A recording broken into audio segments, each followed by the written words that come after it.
Never forget. We've heard the words uttered a few times here already this morning. You see them on bumper stickers, t-shirts, ball caps, billboards, sometimes on TV commercials. Those of us who lived through 9/11 have a sense of what it means to never forget. What I'd like to talk briefly here today about is, what is it that we are asked to never forget, and why is it so important that we do not forget? If you could indulge me for a moment, I'd ask you to close your eyes, bow your heads for a minute, and try to remember some of those images and emotions that you remember from having lived through 9/11. You remember turning on the TV set probably and seeing the Twin Towers with some smoke coming out of one of them and being confused and wondering, what happened, what might be going on. You then probably remember seeing the plane slam into the second tower, and it was just shock and confusion and just this jumble of emotions like, I can't believe I just saw what I just saw. And then we all remained glued to the TV set as we watched the towers in smoke.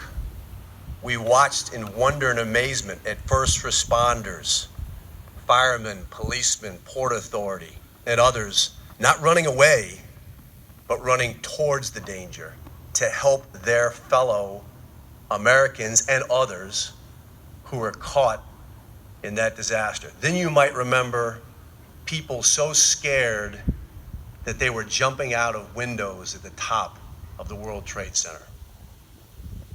Then the towers came down. Then we found out more, that maybe there was an attack on the Pentagon, and a plane slammed into the Pentagon, killing some people that I and some people here served with. And then we found out about the plane that ended up going down in Pennsylvania because of the bravery of some Americans who, quite frankly, saved the lives of other Americans by giving their lives. Those are images that we remember from that day. You may also remember emotions in the immediate aftermath. This sense of not just incredible that this happened on our own soil, but there started to develop this sense of coming together, this sense of renewed patriotism, that we were all in this together somehow. You'd go through neighborhoods and you'd see American flags flying from houses and flagpoles that weren't there before. And there was also a sense of fear. I'll never forget, I was in a football stadium and a low plane came over a week or two, this was months later, and the people were fearful that that plane might slam into the stadium. But there was also this growing sense of resolve that came out of anger, that we need to do something about this. So I'd ask you to open your eyes now. I know you all have your own personal remembrances and reflections. Those are collective reflections that I think we as Americans who lived through that tragedy are seared into our memory. What I'd like to do is offer just a brief glimpse on how that day affected my life and the lives of my family, because I think it's representative of how it affected many lives, as we just heard. I was on board the aircraft carrier USS John F. Kennedy on the flight deck on the morning of 9/11, having just returned from my family here in Rhode Island on September 10th, and flew by New York City and looked out at the amazing sight that is the skyline of New York City on a crisp fall day.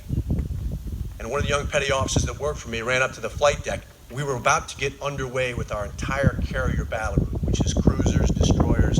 Our air wing was going to join us from Norfolk and other places, Oceana. And he said, Mr. Hensley, you got to come down and see this. And I saw, just as I explained to you, the first smoking tower. We all saw the second plane slam in. And just as the chief mentioned, we knew that something now had happened. And immediately, General Quarters was called on this aircraft carrier in Mayport, Florida. And I, in my role as the Judge Advocate General for the entire battle group, was called to the Admiral's stateroom. And he handed me a piece of paper. And he said, Jag, you got to see this. I'm not sure what this means. And it was a set of orders.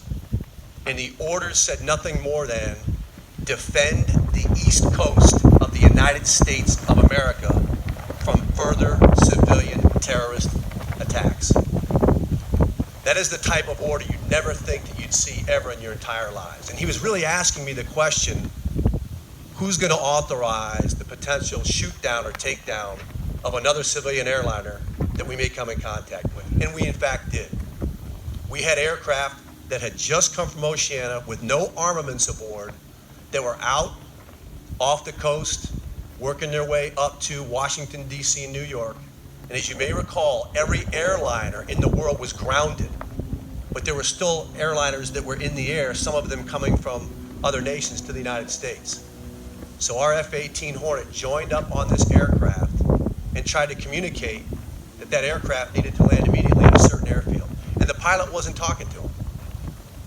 And so the Hornet pilot tried to do everything he could to communicate, but he wasn't hearing anything back. And this plane started to go into a descending profile into the Washington, D.C. area. As it turns out, there was an internal comms problem with that aircraft. And eventually they communicated and the aircraft was diverted. But I debriefed that pilot who came down. And he said, quite frankly, I had no weapons. If I was ordered to do so, my intention was to ram my aircraft into that civilian airliner.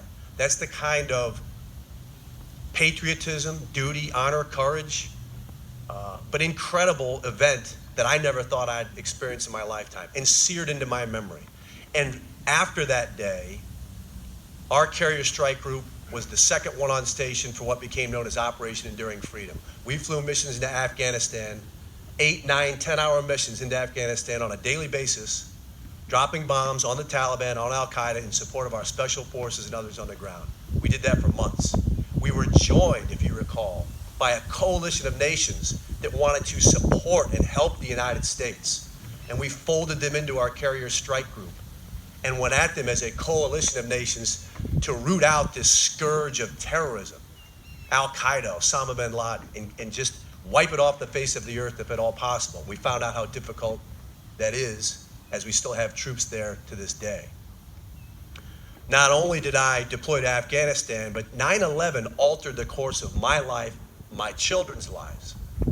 Because as soon as I got back to Mayport and my family drove down to Rhode Island to join me for the first time in several years for what we thought would be at least a year together, I was immediately called to go to the Horn of Africa on a mission to prevent the Horn of Africa from becoming a safe haven for terrorists. And I come back, and no sooner am I back than I'm ordered to go over to Iraq in 2006. And I can't erase what I saw there, the things that we did there, but in terms of affecting me personally and my life and kind of the outflow of 9/11, what I remember vividly was receiving a phone call from my wife as I'm driving through Baghdad. I was senior enough to have a cell phone, didn't use it much. My wife said, "You need to get home. Your mother's not doing very well." When I had deployed, my mother was in remission from stage 4 breast cancer. Some of you here in town may have known her. She was a state representative for years. She retired from that when she found out and had to fight cancer. When she started to beat cancer, she became a town councilman, like some of you here today, because she wanted to serve her town and her country. When I got that word, I said to my wife, "Well, I'm going to be home in a couple of weeks." She said, "You don't understand. You need to get home now." So I called my father, who I haven't talked to in months, and I said, "Dad, what's going on?" And for the first time in my life, I heard my father cry, and he said, "You need to get home." To their credit, the military flew me home. I will never forget, and you've seen these types of things on YouTube and on social media. I land at Green Airport. I race to the school to pick up my kids wearing my Army uniform, 25 pounds lighter. They don't recognize me. And when my little kids figure out who I am, the tears start flowing down their face. The teachers are all bawling their eyes out. and you realize these types of reunions are going on across this country every day. I was fortunate enough to come home. Other people I knew, other people I know from this town, their sons and daughters were not so fortunate. They did not come home alive. Got down to the hospital, and to my good fortune, my mother was able to utter 2 words before she passed away. She said, "SP, Sean Patrick, you're home." Those were the last words she uttered. She died that night with my brother and I, who's a police officer in Cranston, at her bedside. I say all that because all of us have personal reflections of how that day had a cascading effect in my life. I deployed again. I deployed again to Tajikistan, to Qatar.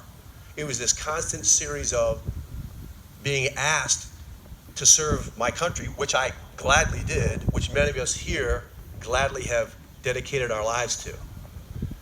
And so I offer that personal story because you all have your own. My uncle lost his friend Dave Angel, who many of us from New England remember the TV show Cheers. He was the executive producer. He died that day. He was from Providence College. So we all have our own reflections. So I offer that because, as the town manager suggested, there's a reason that we have to never forget. And that reason is we have a generation of children now that didn't live through it. These images aren't seared in their brain. These personal experiences that we experience, it's not part of their DNA yet. And what's troubling is that a recent survey came out and said that more than a quarter of millennials are not proud to be an American. I go into high schools all the time. I have the good fortune to coach high school. And I talk to these kids. And there's a palpable sense of concern over where this country's headed. And I'm not so sure if they feel like they're up to the task to take this country to where it needs to be. So I believe, as the manager pointed out, we have a duty. We have a responsibility to pass this on to our children. And so what is it that we pass along? Do we just pass along those searing images? Do we let them watch some videos and TV and in the classroom and say, well, that's enough? I would argue it's not enough. I would argue what we have to do is remind them, as we just said in the Pledge of Allegiance, that they belong to one nation, under God, indivisible, with liberty and justice for all. That they have freedoms that many people in this world do not have. And those freedoms were not just given to them. Those freedoms were earned. Those freedoms were earned by men and women that are standing here today, that were willing to sacrifice their lives, and still are. We've got a World War II veteran here that was alive during the attack on Pearl Harbor and joined the military thereafter. I've got a shirt in my hand. I've never bought an NFL. I'm a huge Patriots fan. I've never bought a shirt in my life. Some of you in the crowd know this shirt. Pat Tillman. Pat Tillman took this so seriously, he left his career as an NFL football player to enlist in the United States Army Rangers. And he did not come back. We owe it to the next generation to pass on the core values that make up this country. We owe them to pass on that there are men and women that are first responders willing to give their lives right now, today, for them. There are people over at Quonset Point, the Army and Air National Guard, that are willing to deploy right now, today, and are deployed to give their lives for the freedoms that too many people take for granted. That's what we have to never forget. And we have to take it as our mission and our charge to pass it along. I, too, am disappointed that there's one child in the audience. I'm not surprised. Every Memorial Day ceremony, every Veterans Day ceremony, the majority of people are us. So maybe next year we do take it as our mission to take this to North Kingstown High School or somewhere else. But at the end of the day, I would just say this. I believe, I would first thank you for being here, because clearly you have never forgotten. But I think we have to take it to the next level. We have a mission, we have a charge, we have a duty. We have to make it our business to bring it to this next generation, to never forget those core values. And I would offer that we need to do it with the same sense of urgency as those people on the aircraft over Pennsylvania who, with an incredible amount of resolve and unselfishness, gave their lives with 2 words: let's roll.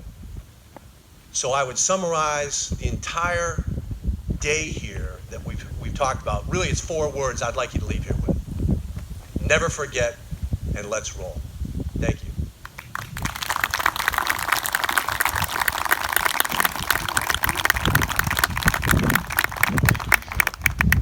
That was a powerful speech from the heart.